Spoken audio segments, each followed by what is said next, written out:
Hi everybody, welcome back to the channel. I hope everyone is having a wonderful day so far. So I found this letter and you may have heard it before. It is from 2021, but it's from Chris and it talks about what he can remember. He's talking about he is in a daze pretty much, but he's kind of putting some of the blame onto Nicole. And I don't know why he's doing this. So if you guys haven't heard the letter, let me know what you think about it. And second, we have the deception detective breaking down one of Chris Watts' interview. And that's very interesting. So stick around and let's get into the video. All right, guys. First, I want to read this letter to you guys. If you have not heard this before, I'm going to do my best because of his writing. But it says, when I met Nikki, I didn't know I was unhappy, but she asked all the questions that brought it out of me. She sought me out. She got plenty of attention in the office, but her aim was set on me. Even showing her pictures of my kids and telling her I was married did not deter her efforts. She asked questions about my marriage that no one else did. I opened up and confided in her. The first of my many mistakes. In my head, I feel like she had something to do with this tragedy. I know that evidence points to Shanann hurting the girls and then I retaliated, but I can't see it. The way Nikki looked at me when I walked out of sentencing, she smiled like, I've gotcha. The discovery shows she called Jim constantly before me and after me, yet she says Jim didn't know him. The 110-minute conversation on August 12th is still a blur. Okay, she texted me the entire way out to the oil field site on August 13th. That's crazy. And obviously she deleted the text, so we can't prove it, but it says, this might sound crazy, but I think I was hypnotized. How else does a person go from loving his family to the tragedy of August 13th? I see the events over and over in my head. My memory has still not shifted. I felt like I had no control, like a plan was being hatched and I was the pawn in a bigger scheme. Although I never saw it with my own eyes, it came at a later date. She was into some dark things. The stones and anthems, it says not sure how to spell it. She took a stone with her to a camping trip and says it represents her grandma. In the discovery, she was looking up things that were going through my head, my mind. Did she put those thoughts there? I go over it all the time in my head. I feel like I was hunted like prey. She found someone broken and devoured me whole. Let's see. My mind is still blocked from that morning. You want me to tell you the truth and not to cover for anyone. But the only truth I know is that I feel like I did this, but it doesn't make sense. Bella's injury to her lip would mean a lot of blood. No blood anywhere. Shanann's injury shows no resisting, no bruising, and I had no defensive wounds on me. How? She was a fighter, and I wouldn't be able to hold her down with just my hands and my knees. Whew, this doesn't make any sense. I know that I feel like I did this, but it doesn't make any sense. Let's see, that's the same part. Okay. She is a fighter, and I wouldn't be able to hold her down with just my legs. No chance. When I woke up that morning, I felt like I was in a trance. Put clothes on that were old and didn't fit. And didn't mind throwing away. Made my lunch and went back upstairs. I felt compelled. Like I battle with this all the time. So many voices have been in my ear telling me I didn't do this. If she did, then I have no recollection of it. CBI Tammy Lee put the scenario into my head and I went with it. I'm not sure what is the complete truth, other than I felt like I was under some sort of compulsion.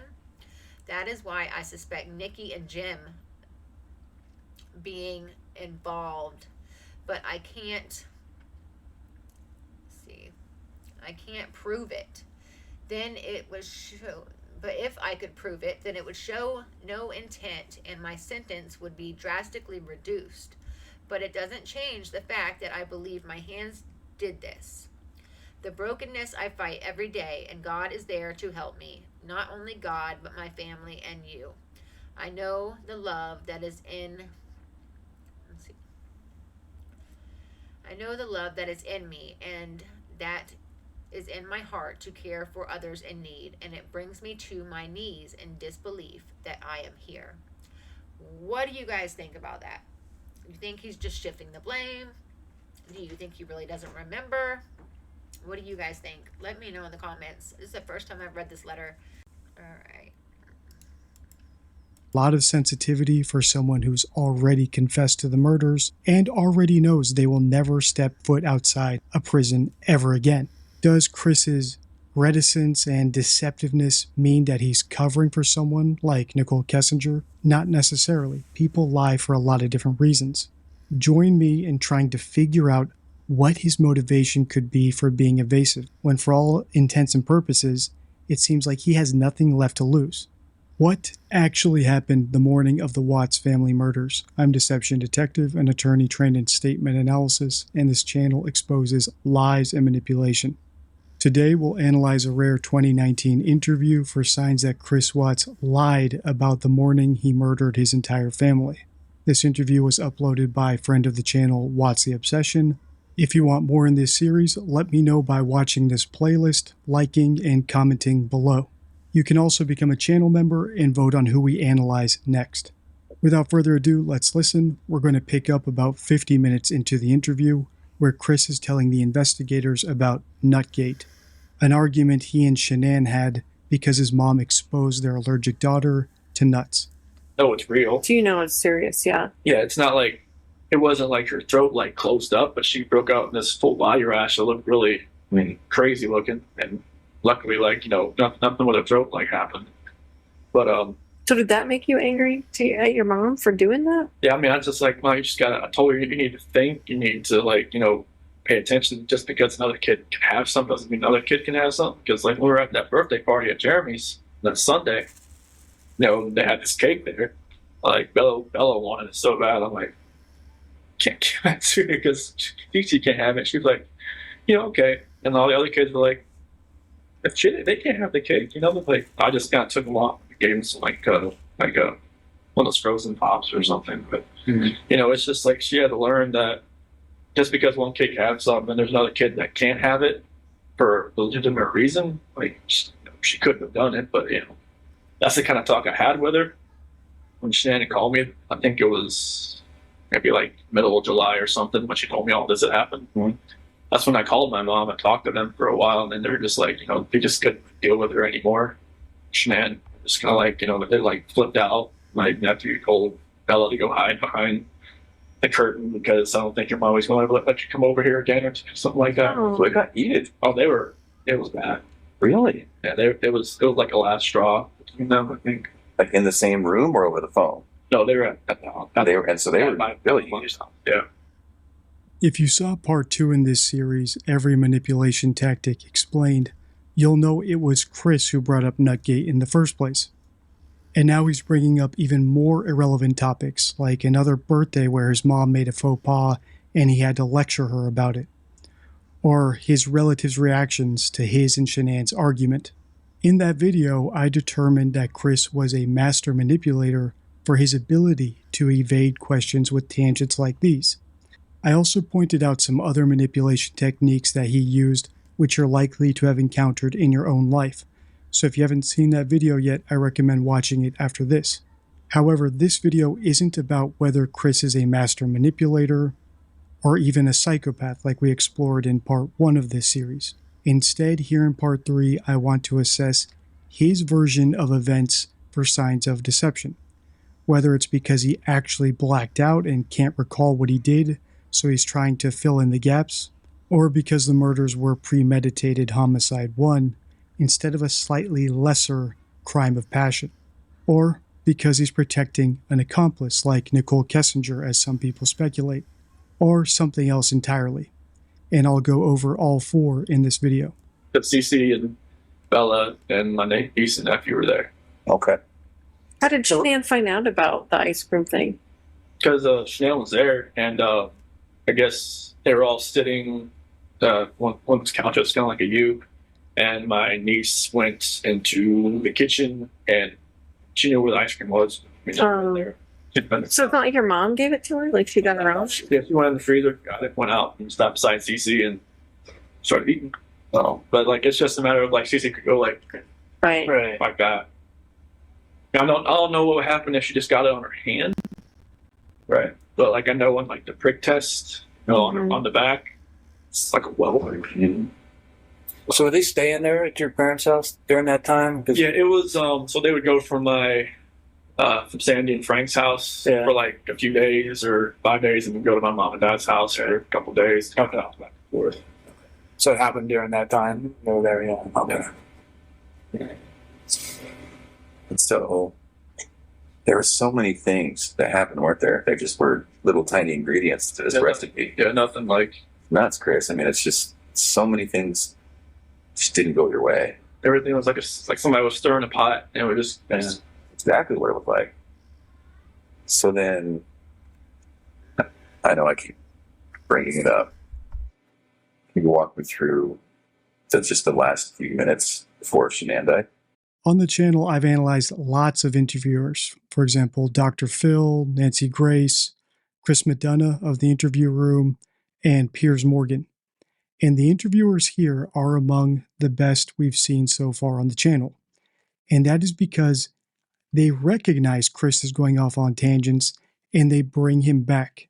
Remember, the first time they brought up the question of what happened the morning he murdered his family was around the 40-minute mark of this interview.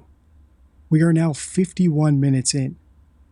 In other words, Chris has been going on tangents and evading discussing the issue at hand for about 11 minutes, which is a testament to his ability to manipulate, to evade questions and dodge them and distract his interviewers. But these interviewers let him go off on a tangent, and then they bring him back to the topic at hand. And if you want to see an example of an interviewer who gets totally fooled by this technique, I'll put that at the end of this video. For now, what we can deduce from this is that Chris is very sensitive about the morning of the murders, which makes sense. Now we need to determine, is he filibustering and trying not to talk about it because he's embarrassed about it, or because it was premeditated, or because he had an accomplice? What do you guys think? Let me know down in the comments. It sounds like he's just trying to stall, like almost like he's enjoying the company because maybe he doesn't talk to many people where he's at, but it really sounds like he is hiding something still. I have heard this interview before, but never with a deception detective. So let's just see what he has to say. I know I keep bringing it up. Can you walk me through just the last few minutes before Shanann died? it was pretty much just like I had gotten dressed for work, and then like we started talking. Did she come to you? No, I was just right there in bed. Oh, okay. Yeah. So I was just like, I got my blue shirt on, I'm not and everything. You ready to go? I was ready to go, and Was she asleep, or did you have to wake her up to finish your conversation? Or wake her up because like she got home like 2:00, so she pretty much out of bed. But I never knew like if her plane got delayed. Someone always told me like she just like sat around with Nichol, just like talked for a while, and then came home or something. I'm not sure if that was It was somebody. yeah. But yeah, when she came home and everything, but yeah, like I woke her up to talk to her. Oh, okay. Yeah. And is that because it was just eating at your... Yeah, like I knew like something like it's something so right with me. So I know like she knew. I just knew she knew. I just felt like maybe the kids weren't going to be there when I got home that day. Oh, interesting. Now, I don't mean to offend, but I have to ask, is that really the truth? Okay. I really felt like they weren't going to be there when I got home that day. Oh. And like she would take them somewhere? No, Or- I just felt like either maybe I wouldn't go home, maybe they weren't going to be there, or I wouldn't be allowed in. I think it's more like he already knew what he was gonna do, and he didn't. I don't think at the time. I don't think he was planning on the kids. I really hope not. He later says that it's because they walked in on him and saw what he was doing to Shanann. But we don't know the whole story of that yet. I think. I think I saw some text messages where Shanann talked about that she would take the kids to another state or something because she wouldn't be able to afford to live in Colorado or something. Did she say that kind of stuff to you, or Yeah. what did she say about that? She said she couldn't afford to live in Colorado on her own. And that I told her, like, well, you can thrive, which pretty much makes the same amount I do. Yeah. But she said she wouldn't want to try, just because Colorado just the price of living there was a lot higher than North Carolina. And just so I'm clear, you thought maybe she in your mind you thought maybe she would take the kids somewhere else or like lock you out of the house or just like I wouldn't want to make a scene like trying like out on the door trying to get in or anything like that. But like I just felt like that was what I did on Sunday. It was kind of like, or Saturday night was kind of like the last straw. Kind of like going out with somebody and actually having a good account card and just like not trying at all. So walk me through it though, because she comes home, she touches you, you guys have sex, you fall asleep, then you wake up for work, all natural, all a normal day's work type thing. Yeah. What was it that made you think, I just can't do this anymore, I have to talk to her?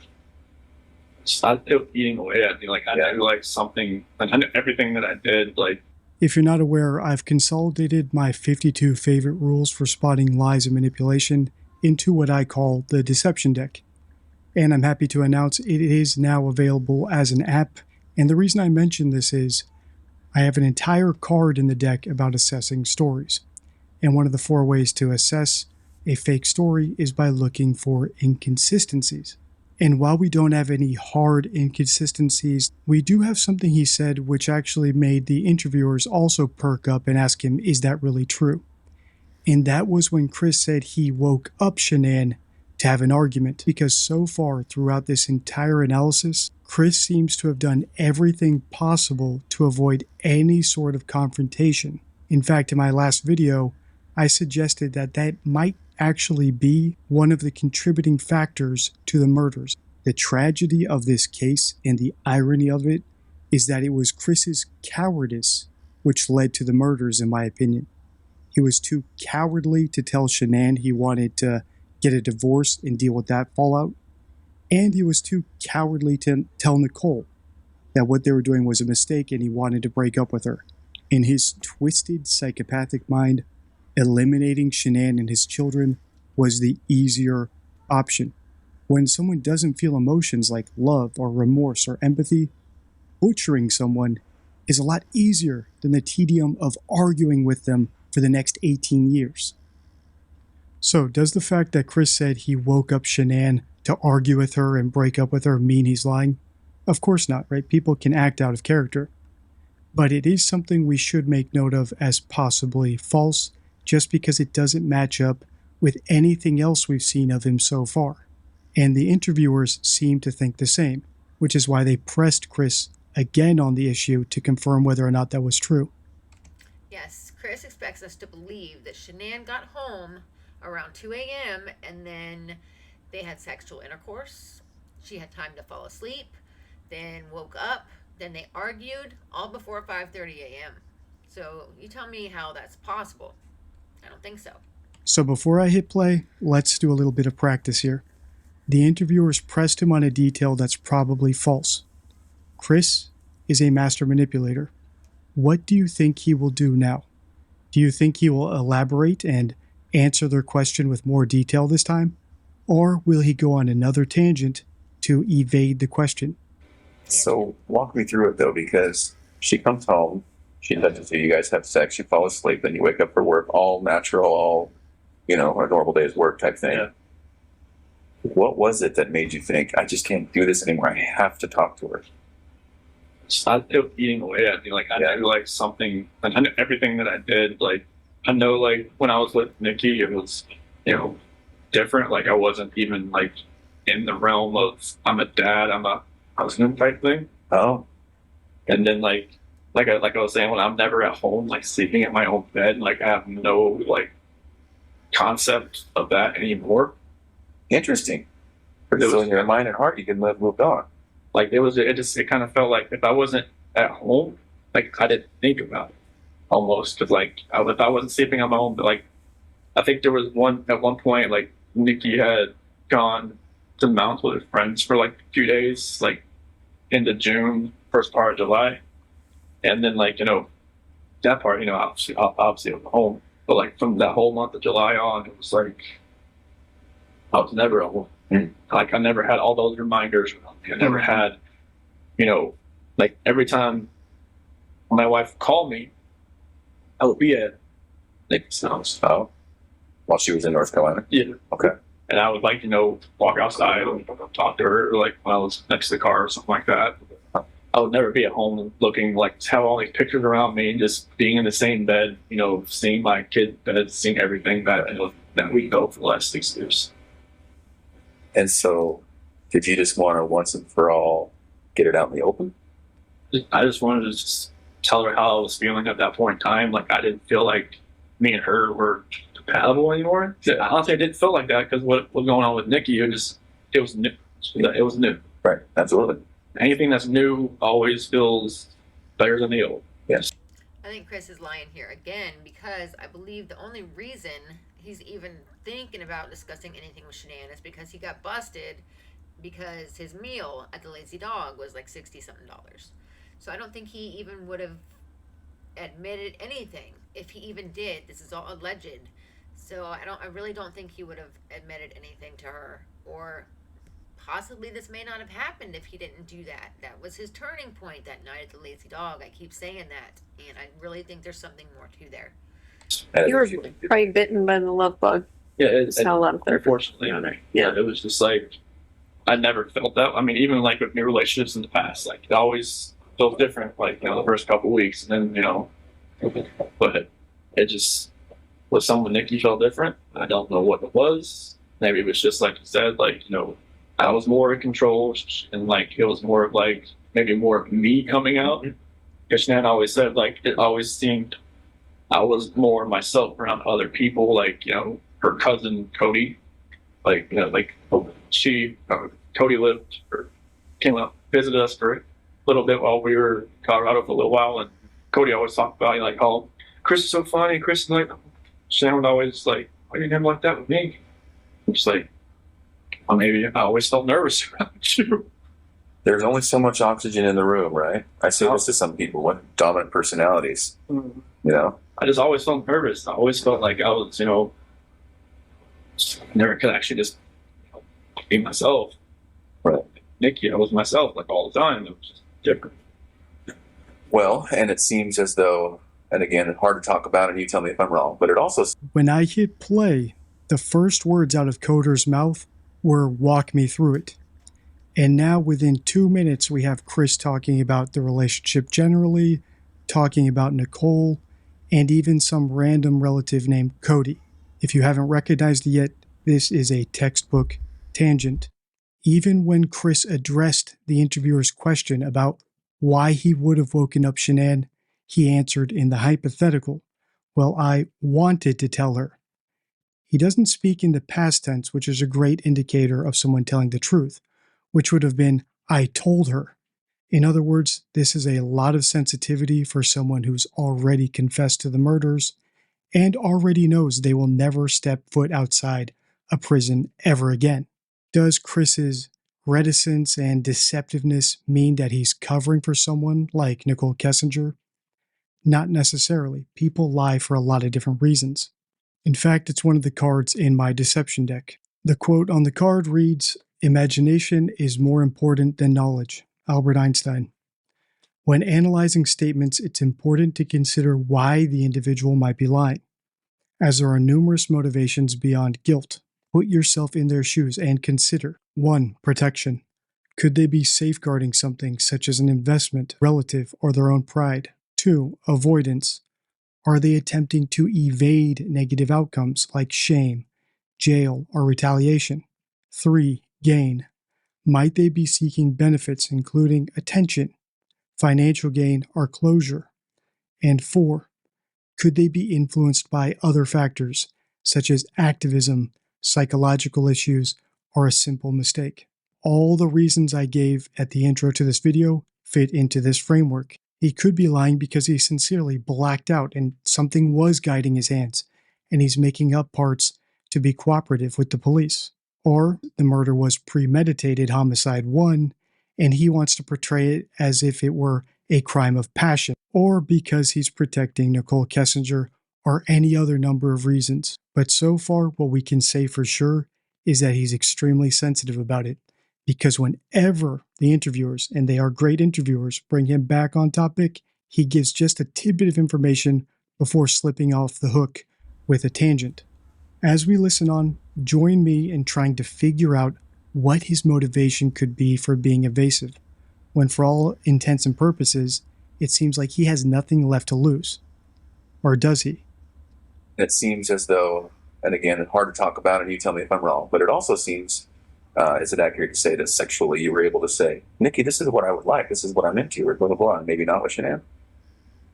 No, Nikki just wanted, I mean, she wanted what she wanted. She wanted to do it pretty much all the time. I was like, okay, that's fine with me. You know, Okay. You know, with Shanann, it was like, I'm like, hey,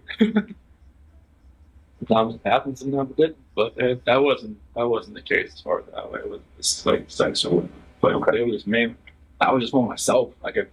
You know, just not think about what I was going to say or plan what I was going to say or not, you know, say something stupid or something. But, Right. A little bit of freedom. Can I ask you something about that morning that you had sex with Shanann? Did you feel at all like maybe you were kind of cheating on Nikki by doing that? I felt strange. I felt like, you know, the first time I was with Nikki, I felt weird. First time, like, Sure. and then the last time I was with Shannon, I felt totally strange. I was just like, I didn't know who I was. I didn't know who I had become. I felt like I become people I see on TV, and that did not feel right with me. Like, I didn't know what had happened to me. So Nikki even asked me, like, have you done this before? Have you go straight away? I'm like, I've never even thought about it. It's like, what's different? It's like, guess it's just you that's different because I just never actually like I've seen girls smile at me before, never done anything about it. But her, it was just like she had a leash on me and she tugged me away. Mm. As soon as she walked, I'm like, the heck, hell's going on? So, Well, and Tammy brings up a very good point. I wonder if that last time with Shanann having sex had a somewhat of a role in you thinking, like a trigger. I got to do something, I got to say something, we got to have a talk, something's got to change. Is that accurate? Yeah, it felt like it was like maybe like a trigger point or something like you hit the push button on a bomb and it just blows up. Right. Something in my head was just like something was urgent. Just like I had to say something. Okay. So then exactly what did you say and what happened? What has Chris been doing here? He's been going on yet another tangent. I didn't point out this tangent because I wanted to see if you'd pick it up on your own. If you picked it up, great work. If not, don't worry because I think this is the last time Chris gets away with a long evasive tangent. According to the timestamps conveniently provided here by What's the Obsession, this appears to be where Coder gets Chris to finally discuss the details of the morning of the murder. For example, you can see the next few timestamps are about the details of that morning, where Bella walks into the bedroom, or how he put the family into the truck. So what I will be doing and what you should be doing as we listen to Chris's response here is understanding that even a psychopath like Chris does not want to lie. And once the investigators take away the easy stuff that allows him to evade answering questions, he has fewer options to. Okay. So then exactly what did you say and what happened? So when I woke her up, it was like, hey, we just gotta talk. Okay. And just like I told her, I don't feel compatible. I don't feel like this is gonna work. I just, you know, I don't want to. Like, can we cancel the trip to Aspen? Because she had booked a trip that week Oh, to go to some like mystery 4-star luxury hotel or something. just the two of you or the whole family? Just me and her. Okay. And she had Amanda there and watched the kids that weekend or something. Okay. And I was just like, can we cancel that? Can we like do something? Like, from what I remember, I even said, can we move to Brighton just to get away from like this house? Oh, But like, I'm not sure if that was like in the beginning or the end of part of the conversation or whatnot. that conversation went so many different ways. Like they'd gone from like staying together to not staying together to just like all of the above. Okay. So this None of this makes any sense at all, what Chris is saying. How did they have such a long conversation in that short amount of time? I do not understand. And now he's saying, basically, that he even offered to move to Brighton. So it seems to me like he was desperate to just get out of the situation he was in. So how did this turn into him murdering his wife? It seems to me like it was already in the works. Maybe he allegedly had already made the plans with someone else and there was no going back. Because how do you go from just, can we move, can we get out of this situation, to strangling your wife? That just doesn't make sense to me. is half an hour, what? Definitely not more than that. Okay. I don't think. Are you crying? Is he crying? Or it's like, she's got mascara. She didn't wash her face when she got home. She had makeup on still, so mascara was running all over her and stuff like that. Yeah, it was nothing about that conversation. I just wish I could take all of it back. Just the whole thing back, everything. But So then when did it turn? as far as that conversation, just at the end when I was telling her like I told her I didn't love her anymore. That's when it happened. What happened? She told me to get off her, and then I told him about it. Did you say she said something like that you were hurting the baby or something? That was before that. Because like when I was straddling her, it was kind of like around her waist type deal. In this brief segment, we have an entire royal flush of deception deck cards we could apply to what Chris said, from weakening modifiers to minimizing adverbs to a question with a question, discrepancy verbs. I won't go through all of those here because I've gone through all of them in different videos. What I'll point out here are the two that most apply to Chris, and once I point these things out, it's almost impossible not to hear them. And just remember, if we spot that someone is using something from the deception deck that suggests they might be lying, that still doesn't tell us that they are lying for a particular reason. So it's still too early to say, hey, he's lying because he's covering for someone, or because the murder was premeditated, or for some other reason. So the first one I'll point out is something that appears constantly in the comments of my Nichol Kessinger, Chris Watts videos, and Guilty of Crime did a great post about this over in the DD forum. And that is the word like. I get constantly asked, why do they say like? Are they Valley girls over in Colorado? And if you listen closely, Chris isn't necessarily saying like, he's saying just like. For example, he said, I woke her up and I was just like, we gotta talk. He says the word just as much as he says the word like, and just, as I've pointed out in a previous Chris Watts video, is a minimizing adverb. So you'll typically see a liar use the word just to downplay something incriminating that they did to make it sound less severe than it was. When he says, I was just like, we gotta talk, it could be that he was shouting something much more aggressive at, listen, I gotta tell you something before I strangle you, which is very likely closer to what actually happened. The second one is, I think. Liars sometimes use uncertainty expressions like I suppose and I think to soften a lie, a tactic known as hedging. And this is the classic hedge, where someone declares something, but then they make sure to undercut it with an uncertainty expression tagged on at the end. Well, it was only half an hour, I think. I didn't strangle her, I suppose. When someone uses an uncertainty expression to hedge their statement, it means that you can't take what they said as fact. You have to dig deeper. As we listen on, look out for those things, as well as a temporal lacune. And if you don't know what that is, I'll point it out when we pause. I'm not sure if that was like in the beginning or the end of part of the conversation or whatnot. That conversation went so many different ways. Like they'd gone from like staying together to not staying together to just like all of the above. Okay. So this is half an hour, what? Definitely not more than that. Okay. I don't think. Are you crying? Is he crying? Or it's like, she's got mascara. She didn't wash her face when she got home. She had makeup on still, so mascara was running all over her and stuff like that. Yeah, it was nothing about that conversation. I just wish I could take all of it back. Just the like the whole everything back, everything. But So then when did it turn? as far as that conversation, just at the end when I was telling her like I told her I didn't love her anymore. That's when it happened. What happened? She told me to get off her, and then I felt my hand about it.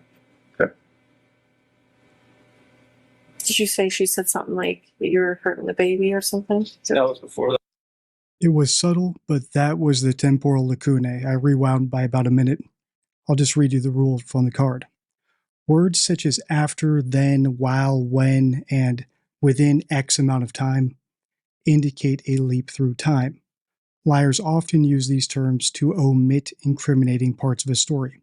And if you didn't catch it, Chris leapt over the part where their conversation about moving and going to Aspen turned into him straddling her on the bed and him having to get off of her.